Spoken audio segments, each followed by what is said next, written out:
اس میں سے حضرت عبدالرحمن بن عوف رضی اللہ عنہ،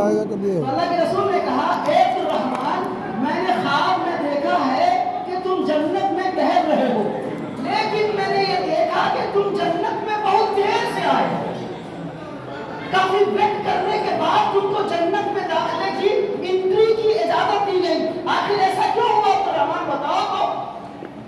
عبدالرحمن بن عوف رضی اللہ عنہ کی آنکھ ڈبڈبا گئی، رونے لگے، کہنے لگے اے اللہ کے رسول، میں اپنی ساری دولت کا حساب اور کتاب دے رہا تھا، اتنی دولت اور اتنے پیسے تھے کہ میرے بائی کا حساب فرشتے نے لیا، بتا عبدالرحمن کتنا پیسہ کمایا، کہاں سے کمایا، کہاں خرچہ کیا، میں یہ حساب و کتاب دینے میں مجھ کو لیٹ لگ گیا اللہ کے رسول صلی اللہ علیہ وسلم۔ عبدالرحمن ابن عوف رضی اللہ عنہ کی اس بات سے اللہ کے رسول نے فرمایا کہ دیکھو تمہاری دولت کا تم کو حساب دینے میں تاخیر ہو گئی، گر روئے اور کہا یا رسول اللہ، آپ کے اس واقعے سے بڑا جنت میں داخلہ مجھے مل گیا ہے، دہلی سے ملی ہے، چلیے میں 100 اونٹ پہ ساز و سامان مصر سے مدینہ آ رہا ہے، اللہ کے رسول آپ گواہ رہیے، مدینہ کی بیواؤں اور یتیموں میں 100 اونٹ میں ساز و سامان کجاوے کے اونٹ کے میں وقف کر دینا چاہتا ہوں تاکہ اللہ مجھ سے اور راضی ہو جائے اور جنت میں داخلہ مل جائے۔ عبدالرحمن ابن عوف رضی اللہ عنہ نے جب ترکے میں سامان چھوڑا، ایک روایت میں 4 بیویاں تھی، ایک روایت میں 3 بیویاں تھی، سب کو کثیر مال وراثت میں ملی۔ روایت میں آتا ہے کہ عبدالرحمن بن عوف رضی اللہ عنہ کا صرف سونا منقولہ جائیداد، غیر منقولہ جائیداد، مجھے معلوم ہے کہ ڈاکٹر صاحب کے پاس کافی ان کا ہاسپٹل بھی ہے، ساتھ میں مظفر نگر میں کافی نمونے بھی ہیں، تو میں یہ واقعہ ڈاکٹر صاحب کے حوالے سے جو دورہ ہونے والے ہیں نقل کرنا چاہتا ہوں کہ عبدالرحمن بن عوف رضی اللہ عنہ تاجر بھی تھے اور کسان بھی تھے، کاروبار بھی کرتے تھے، کافی زمینیں تھی ان کی مدینے کے اندر۔ جب وفات ہوئی ان کی تو وفات سے پہلے جو وصیتیں کی ہیں اس میں سے ایک وصیت یہ بھی ہے، نمبر 1، بدر کے شہداء میں سے ان کے وارثان جتنے لوگ شہید ہوئے ہیں سب کو بلاؤ، 313 صحابہ کرام وہ تھے، مشہور واقعہ ہے، تو 100 لوگ آئے، سب کو قیمتی ہدیہ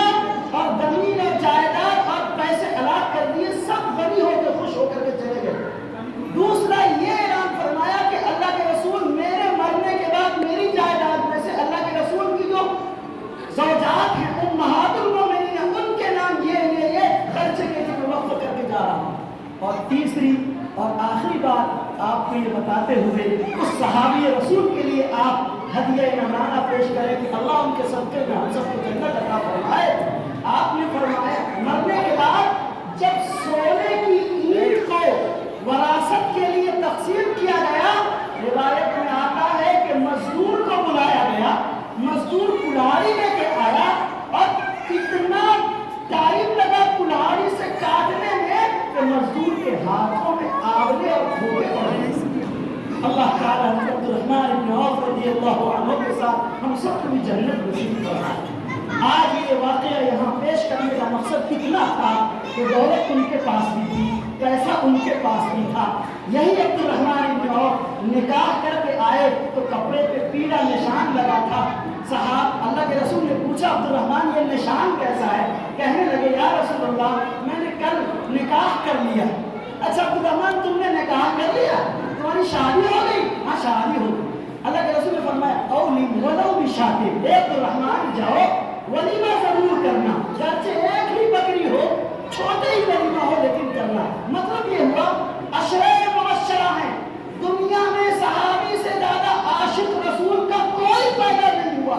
لیکن نبی کے شہر میں ہیں، نبی کے ساتھ رہتے ہیں، جنت کی خوشخبریاں اور نکاح کیا تو نبی کو بھی خبر کرنے کی ضرورت نہیں سمجھی کہ یہ لازم نہیں ہے، یہ نکاح تو عبادت ہے، چلو سنت اور آسانی کے ساتھ اس کو انجام دے لیا جائے۔ ہم بھی صحابہ کے نام لینے والے اور نبی کے نام لینے والے ان کی امتی ہیں۔ آپ اہل دانش سے، اہل دینت سے، اہل اقتدار سے، اہل سروت سے درخواست ہے کہ نکاح کو آسان بنائے، مسنون بنائے۔ آپ کو قوم یاد کر رہی ہے،